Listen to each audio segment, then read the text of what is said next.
Tayo mga tol, kasi mag-install tayo ng Daikin na 0.8. Ayan o.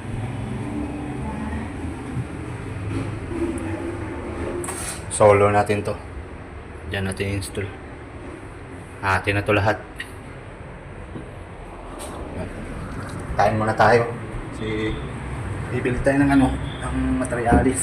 So, bali ang nangyari kasi itong aircon, binili lang to ni boss. So wala siyang kasamang copper tube, yung mga insulation, iba pang materialis. Gawin natin, bilhin muna tayo ng mga materialis. Saka natin babanatan. So kain muna tayo. Yan. Kain. At dahil sawa na si boss sa mga installer ng mga air conditioning, so pasensya na mga boss, mga idol. So, yung boss ko kasi nakikita kasi na hindi maganda yung mga installation ng aircon niya sa bahay. So, kaya napagpasyahan niyang bumili na lang ng unit at tayo na lang yung mag-i-install.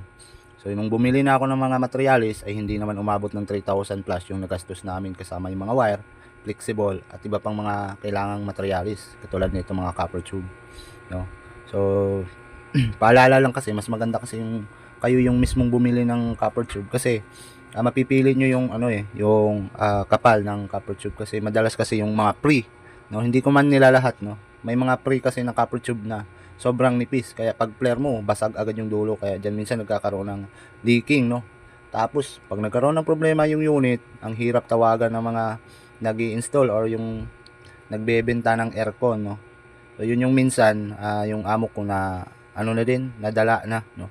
Kaya tayo na yung pinapa-install niya ng mga aircon niya dito. Balak siya pa nga pabaklas na yung lahat ng mga aircon niya at babaguhin yung mga installation, no? Kasi sobrang sagwa.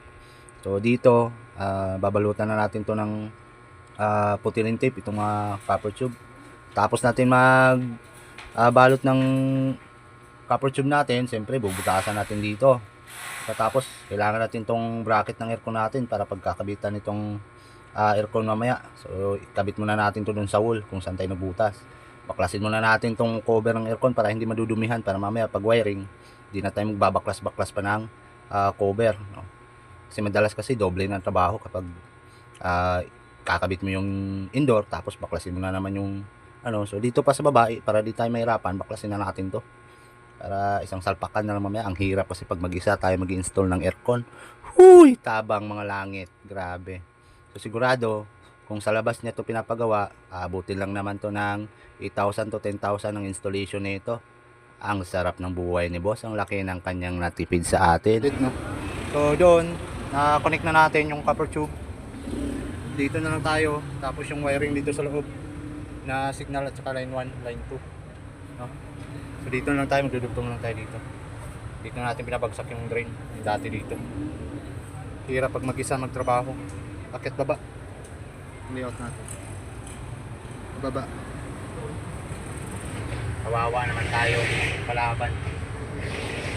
Bago ang lahat, kain muna tayo, kain. Sobrang gutom nga mga idol, kailangan na natin kumain dahil alas 7 na to ng gabi.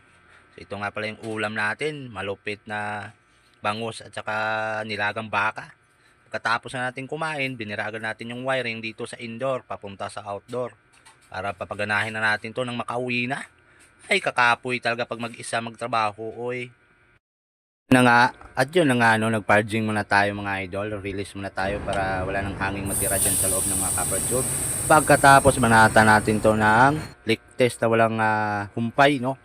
So nag-release lang tayo ng kaunting refrigerant, leak test, tapos pagkatapos natin i-release lahat ng preon, leak test ulit natin habang naka-under yung unit. So double leak test talaga mga idol. Kasi mahirap na kapag naubusan ng preon yan, may leak talaga yan. Mamaya tatawag na naman si customer sa atin or si bossing, wala na namang preon, ano ba yan? So kailangan secure na natin yung trabaho natin, sulitin na natin para wala nang pabalik-balik. So dito i-release na natin to ng todo yung preon natin. Kanina lang tayo, partial pa lang yun. Kapag nag-release kayo dito ka sa high side, kasunod doon sa low side, no?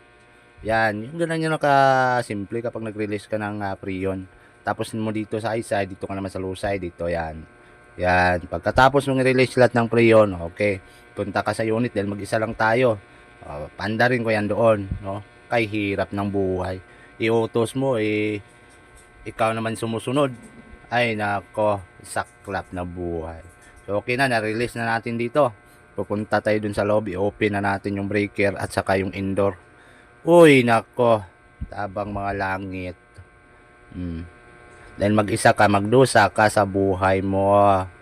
Yan kasi, ayaw mo mag-request ng labor.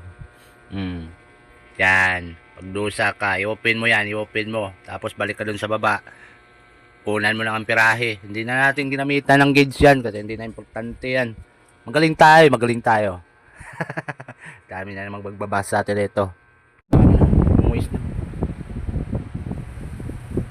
Maganda yan kapag ganyan. Medyo na may kunting yelo. Yan, magandang naiwatig yan.